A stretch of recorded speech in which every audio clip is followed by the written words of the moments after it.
मेरा नाम मनन चतुर्वेदी है और मैं जयपुर राजस्थान से हूँ।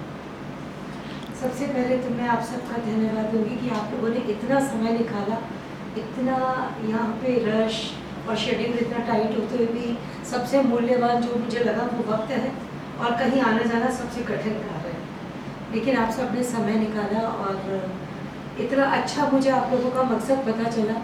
वो एक बहुत अच्छी बात है कि जो चारों आपके अलग अलग स्तंभ हैं उन सबको यूनाइटेड करने का मुझे नहीं लगता कि कभी कोई ऐसा कार्य इतिहास में पहले हुआ है, क्योंकि मैं जैनियों के बीच में बहुत ज़्यादा रह गई हूँ। मैं अपना परिचय देने में ये बात बताना चाहूँगी। अभी मेरा कड़ा टूट गया वाला बोला ओम मणि अंतारम वाला कड़ा मुझे बहुत समय पहले एक जैन मुनि ने पहनाया था, जो मैं हमेशा पहने रखती थी। तो हमारे सुरमन परिवार से भी सबसे ज़्यादा जैनी ही जुड़े हुए हैं और जो मेरे पिता हैं उनके 70% जो मित्र हैं तो वो जैनी हैं। तो आपके ज़्यादातर जितने भी तीर्थ स्थल हैं, वो जो शिखर जी है और वो 58 फुट ऊंचे महावीर जी, वो सब में करके 2-2 बार बैठी हुई। तो मैं सब जगह गई हूँ क्योंकि सब बैंक में कहीं जाते थे LFC पे, तो मैं भी अपने पिता के साथ जाती थी और वो मोस्टली आपके जैनियों का हो गया। अब मैं लौटकर अपने तक आती हूँ। वैसे तो मैं अपनी ही जीवन शैली जी रही हूँ, सबकी अपनी अपनी जीवन शैली होती है। मैं बेसिकली फैशन डिज़ाइनर थी और मेरे भी एक साधारण बच्चे की तरह बहुत सारे सपने थे कि मैं फैशन डिज़ाइनिंग करके फ्रांस जाऊँगी, पेरिस में सड़कों पर मॉडल्स को चलाऊँगी और भारत का नाम ऊँचा होगा। ये मेरा एक ड्रीम था। लेकिन वक्त के साथ में क्या हुआ, जब मैं दिल्ली से मुझे स्कॉलरशिप मिली UK के लिए और जब मैं लौट कर आ रही थी तो मैंने एक ट्रैफिक बहुत ज़्यादा था, तो एक कचरे के ढेर पर एक छोटी सी बच्ची को ट्रैफिक के जब मेरी बस रुकी तो कुछ ढूंढकर खाने के लिए या खेलने के लिए वो क्या ढूंढ रही थी वो मेरे समझ में नहीं आया, पर मेरी खिड़की से उस पर मेरी नज़र गई और उसकी नज़र में बाई चांस मेरी नज़र से मिली। हम दोनों ने एक दूसरे को देखा। वो होगी 3 से 5 साल तक के बीच में बच्ची और वो बिल्कुल निर्वस्त्र थी। तो उसका और मेरा जो आई कांटेक्ट हुआ, वो आई कांटेक्ट मुझे परम तत्व ईश्वर का लगता है, क्योंकि उसने मुझे ठहरा दिया और मैं भूल गई कि मुझे फैशन डिज़ाइनिंग करना है या क्या करना है। मैंने ड्रॉप किया, सब भूल गई और मुझे लगा कि मैं क्या करूँगी इस लाइन में आगे बढ़ के जब बच्चों के पास कपड़े ही नहीं है। बस वो बस चलती 1 मिनट का मुश्किल से वो रुकना हुआ होगा, हार्डली। उसके बाद मैं अपने घर आ गई। घर आके मेरे को उस चीज़ के लिए लगता रहा, तो मैंने कच्ची बस्तियों में जाना शुरू किया। कच्ची बस्तियों से फिर वहाँ पर एक बच्ची थी जिसको कोई रात को लास्ट ट्रेन में छोड़कर चला गया था वहीं पर रेलवे स्टेशन पे। तो जब मैं कच्ची बस्तियों में सब बच्चों को कुछ ना कुछ पढ़ाने के लिए जाती थी तो मुझे एक व्यक्ति ने कहा कि आप रोज़ यहाँ आती हो, आप उसको अपने साथ ले जाओ। तो मैंने सब विचार नहीं किया, उस बच्ची को मैं अपने साथ ले और वहाँ से सफ़र दूसरी तरफ घूम गया। धीरे धीरे मेरे पास तो कुछ खास था नहीं। उस वक्त तक मेरी पापा बहुत बीमार थे, तो मेरी शादी भी हो गई।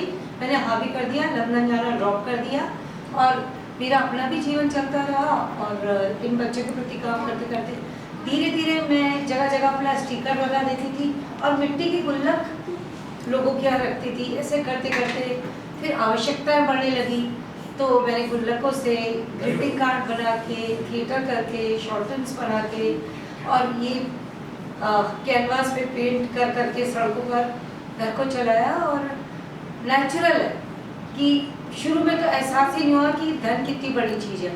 और मैं अपना ज्वेलरी वगैरह का जो कलेक्शन था, वो जो भी पेरेंट्स देते हैं अपने हस्बैंड से छुप छुप के भी उसको बेचती गई। हम दोनों का जॉइंट अकाउंट था तो मतलब उन्होंने अपने जॉइंट अकाउंट से तो मुझे अलग किया कि ये क्या कर रही।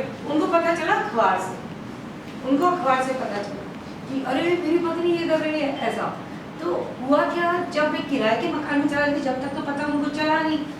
फिर उसके बाद में एक बार मेरी पोल कैसे खुली कि जब किराएदारों ने मना कर दिया और मेरा सामान बाहर पटक दिया और मुझे निकाल दिया, तो मैं बच्चों को, मेरे हस्बैंड 1 महीने के टूर पे गए हुए थे, पत्रकार थे।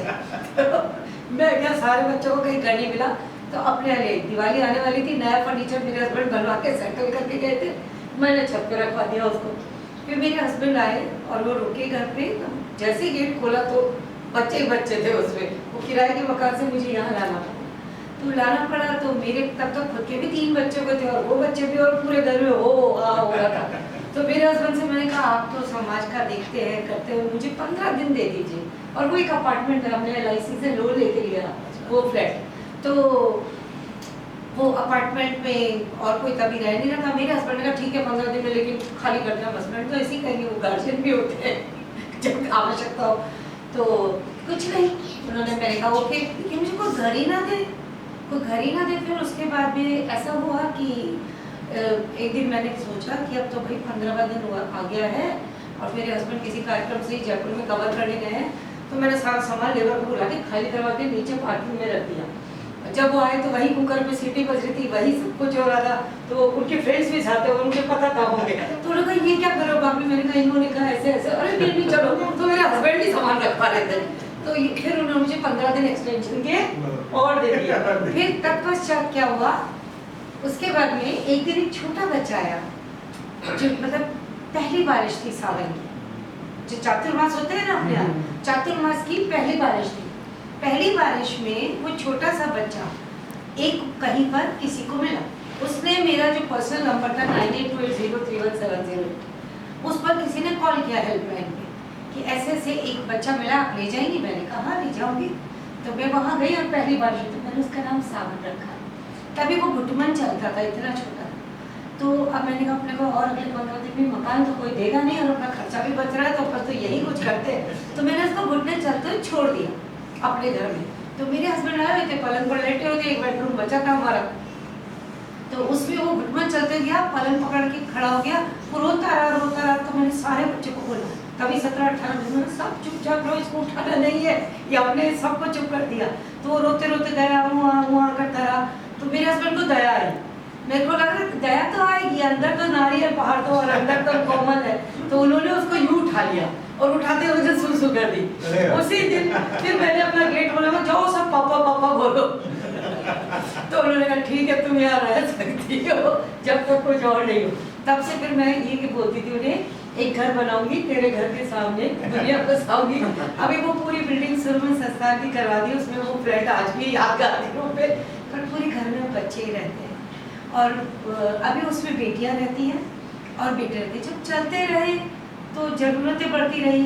फिर ग्रीटिंग कार्ड्स मैंने बनाने शुरू किए, छोटे छोटे नुक्कड़ नाटक किए, सड़कों पे नृत्य का भी वो किया। पहली डोनेशन मिली नृत्य के कारण 11,000 रुपये। फिर उसके बाद में मैंने मैगजीन छापना शुरू किया, बोगनवेलिया पत्रिका। फिर उसके बाद में नाट्य मंचन करने शुरू किए। फिर पेंटिंग्स बनाने लगी और धीरे धीरे करते जो बच्चे आए उसमें दुष्कर्म से पीड़ित बच्चों की संख्या ज़्यादा, पीड़िता बच्चों की, किसी के 8 ऑपरेशन हो रहे हैं, पूरी बॉडी यहाँ से डैमेज हो गई है, वो कोई भी अपना मतलब कार्य नहीं कर सकती थी, जो भी पूरे मतलब प्राइवेट पार्ट डैमेज हो गए। ऐसे काफ़ी बच्चे आए, उनके ऑपरेशंस। अब वो बच्चे, अभी 850 बच्चे विगत वर्षों में पुनर्वासित होकर अपने अपने घर जा चुके हैं, सेटल हो चुके हैं। चाइल्ड लेबर, सेक्सुअल जो भी उनके साथ हैरेसमेंट हुआ उससे ओवरकम हुए, ट्रॉमा से हुए, शिक्षित हुए। अभी हमारे यहाँ बच्चे architecture, MBA, MCOM, private studies भी कर रहे हैं, पूरी एडवांस स्टडी, वो अच्छे अच्छे जॉब्स भी कर रहे हैं। उनमें से कई बेटियों का विवाह कर दिया। अभी मेरे घर पे 8 बेटियां मायके आई हुई हैं अपने अपने बच्चों के साथ, उनमें से 2 गर्भवती भी हैं। तो ऐसे कई बच्चों का विवाह हो गया। 850 बच्चे जो अपने माता पिता से खो गए थे, वो बच्चे तिब्बत, नेपाल, आसाम तक हम लोगों ने ढूंढ के उन्हें घरों में उन तक, या महाराष्ट्र में भी उन बच्चों को वापस पुनः पहुंचाया, माता पिता से मिलाया। और सभी जाति सभी धर्म के बच्चे हैं, उनका कुछ पता नहीं होता। जैसे कोई अंधेरे में आया तो रोशनी नाम रख दिया, रात को एक बच्चा आया तो चांदनी रख दिया। लोग मेरी गाड़ी के नीचे कहीं पर भी, या टॉयलेट में, ट्रेन के टॉयलेट में, डस्टबिन में ऐसे बच्चे मिलते हैं। मैं उन बच्चों की मम्मा हूँ। और अब मुंबई मैंने कई बार प्रयास किया कि यहाँ आकर पेंटिंग मैराथन की जाए। यहाँ डेफिनेटली आदमी अपनी कहाँ पर ले जाएगा चीज़ें, जंगल में जाके तो अपनी फड़ बिछाकर कुछ बेचेगा नहीं। मेरे को लगा मुंबई में बहुत कैपेसिटी है, लोग कला को भी समझते हैं, एक्सेप्ट कर रहे हैं, इसलिए बाहर के लोग आके बस रहे हैं। राजस्थान से मतलब आप अपना रहे हो जब बाहर का व्यक्ति आ रहा है। तो मुझे लगा हमेशा कि मुंबई जाके पेंटिंग बनाऊं 24 घंटे के लिए, और लोग जागृत भी हों, जागरूक भी हों, एक एक व्यक्ति भी एक एक बच्चे के लिए करे, तो कार सड़क पर कोई भी बच्चा आना ना भटके। अभी आते वक्त नरेंद्र जी ने मुझसे पूछा, अभी मेरे से पूछा कि क्या बात है यहाँ पर सड़क पर बच्चे भीख मांगते नहीं दिखाई दे रहे। मैंने कहा नहीं, यहाँ पे बच्चे कहीं और फंसे हुए हैं। बच्चे लिकर सप्लाई कर रहे हैं, बच्चे गलत चीज़ें सप्लाई कर रहे हैं, बच्चों का सेक्सुअल अब्यूजमेंट हो रहा है, बच्चे गलत तरीके के कामों में लिप्त हो रहे हैं, या चाइल्ड लेबर के रूप में छोटे छोटे ढाबों पे, दुकानों में या फैक्ट्रियों में ऐसी जगहों पर बच्चे कार्य कर रहे हैं। तो सड़क पर इतने ट्रैफिक पे आके भीख मांगने की आवश्यकता उन्हें नहीं दिख रही। पर पूरे भारतवर्ष का बच्चा अगर ट्रैफिक होके आता है तो मुंबई में आता है, या फिर बच्चा अगर कहीं पर हावड़ा पर भी परेशान हुआ है तो वो सीधा मुंबई आता है। हमारे यहाँ का पाली का बच्चा जो इधर उधर निकलते हैं बच्चे, वो सब यहीं आते हैं। मैं आपको बता रही हूँ, मैंने मुंबई जो अजमेर से मुंबई वाली ट्रेन है उससे काफ़ी बच्चों को बचा के, जो ट्रैफिक होके जा रहे थे 46 बच्चों को बचा के अपने घर रखे और उनको रीस्टैब्लिश किया। तो ऐसा है।